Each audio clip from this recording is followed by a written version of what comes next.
দেখো কোনটিকে নিরপেক্ষ করতে 3 ফ্যারাডে বিদ্যুৎ প্রয়োজন। এখানে নিচে 4টি আয়ন রয়েছে, এই 4টি আয়নকে বা আয়নের মধ্যে কোনটি চার্জ নিরপেক্ষ হবে যদি 3 ফ্যারাডে বিদ্যুৎ প্রয়োগ করা হয়।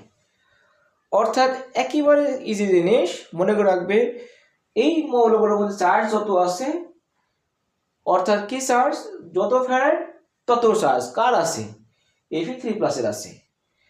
তাই এই 3 ফ্যারাডে বিদ্যুৎ প্রবাহিত করা হয়, এই 4টি আয়নের মধ্যে Fe3+ আয়নটি চার্জ বা আধান নিরপেক্ষ হবে। এভাবে তোমরা অসংখ্য মৌল বের করতে পারবে বা উত্তর দিতে পারবে। যদি এখানে 3 ফ্যারাড না দিয়ে বলতো 1 ফ্যারাডে, তাহলে এখানে 1 আছে কোন আয়নের, Na+, তখন Na+ চার্জ নিরপেক্ষ হবে।